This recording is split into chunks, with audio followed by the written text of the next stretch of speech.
ഒറ്റപ്പാലം വാണിയംകുളത്ത് തെരുവുനായ ആക്രമണം. പശുക്കിടാവിനെ കടിച്ചു കൊന്നു.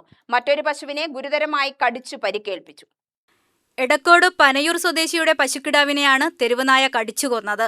കന്നുകാലി കച്ചവടക്കാരനായ പനയൂർ സ്വദേശി പള്ളിശ്ശേരി പ്രഭാകരന്റെ തൊഴുത്തിൽ കെട്ടിയിരുന്ന 3 മാസം പ്രായമായ പശുക്കുട്ടിയെയാണ് കടിച്ചു കൊന്നത്.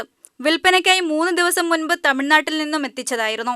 ഞായർ രാത്രിയാണ് സംഭവം. 20ഓളം കാലികളാണ് തൊഴുത്തിലുണ്ടായിരുന്നത്. ഒരാഴ്ച മുമ്പ് ഇതേ തൊഴുത്തിൽ കെട്ടിയിരുന്ന മറ്റൊരു മൂരിക്കുട്ടിയെയും തെരുവുനായ കടിച്ചു കൊന്നിരുന്നു. പശുക്കളെ കെട്ടി പോകുമ്പോൾ ഒരു കുഴപ്പമില്ല. കാലത്ത് 7 മണിക്ക് വന്നപ്പോഴാണ് ഇങ്ങനെ ഒരു പശുവിൻ്റെ കുട്ടീനെ കടിച്ചു കൊന്നിരിക്കുന്നു. ഒന്നിനെ കടിച്ച് പകുതി കടിച്ച് ജീവൻ പകുതിയാക്കി ഇട്ടിട്ട് പോയിട്ടുണ്ട്. ഇത് ഞങ്ങൾ 10 രൂപ എണ്ണം ഇതിനുള്ളിൽ കിടക്കുന്നുണ്ട്. ഈ 20 എണ്ണത്തിൻ്റെ ഇടയിൽ നിന്നാണ് ഇത് സംഭവിച്ചിരിക്കുന്നത്. ഞങ്ങൾ കച്ചവടത്തിന് ആവശ്യത്തിനായി കൊണ്ടു നിർത്തുന്ന സാധനമാണ്. തമിഴ്നാട്ടിൽ നിന്ന് വന്നിട്ട് ഇന്നേക്ക് 4 ദിവസമായി സാധനങ്ങൾ. ആ പശുവിന് 5 ലിറ്റർ പാലുണ്ടായിരുന്ന കാലത്ത് ആ പശുവിൻ്റെ കുട്ടീനെയാണ് 45,000 രൂപ വില വരുന്ന പശുവും കുട്ടിയും കൂടിയാണ്. അതിൻ്റെ കുട്ടീനെയാണ് കടിച്ച് നാശാക്കി ഞങ്ങൾക്ക് ഇത്രയും നാശനഷ്ടങ്ങൾ വരുത്തിയിരിക്കുന്നു. അതിനെന്തെങ്കിലും ഗവൺമെൻറ് ആയാലും ആരായാലും എന്തെങ്കിലും ഇവിടെ തെരുവുനായ ശല്യം രൂക്ഷമാണ്. ഇവിടെ 15 ദിവസം മുന്നേ അതേപോലെ ഒരെണ്ണം കടിച്ചു കൊന്നു നാശാക്കി കൊന്നുപോയി.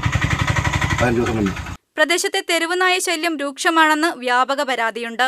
ഇന്ന് രാവിലെയാണ് ഇവിടെ പള്ളിശ്ശേരി പ്രഭാകരൻ എന്നുള്ള ആൾ രാവിലെ വിളിക്കുന്ന ഒരു സാഹചര്യം ഉണ്ടായത്. അവരുടെ തൊഴുത്തിൽ ഒരു പശുക്കിടാവിനെയും ഒരു പശുക്കിടാവിനെ നായകൾ കടിച്ച് കൊല്ലുകയും അതുപോലെ പശുവിനെ മാരകമായി മുറിവേൽപ്പിക്കുന്ന സാഹചര്യം ഉണ്ടായിട്ടുണ്ട്.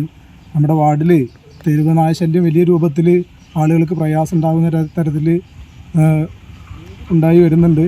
അപ്പോൾ അതിനെതിരെ വലിയ രൂപത്തിലുള്ള പ്രതിഷേധം നാട്ടിലാകെ ഉണ്ടാകുന്ന സാഹചര്യത്തിൽ പഞ്ചായത്തായി ഇടപെട്ട് അത്തരം പ്രശ്നങ്ങൾക്ക് പരിഹാരം കാണാൻ വേണ്ടിയിട്ടുള്ള ഒരു ഇടപെടൽ പഞ്ചായത്ത് മെമ്പർ എന്ന രൂപത്തിൽ ഉണ്ടാക്കുന്നത് മാത്രമാണ് ഈ അവസരത്തിൽ സൂചിപ്പിക്കുന്നത്. UTV news, Palakkad.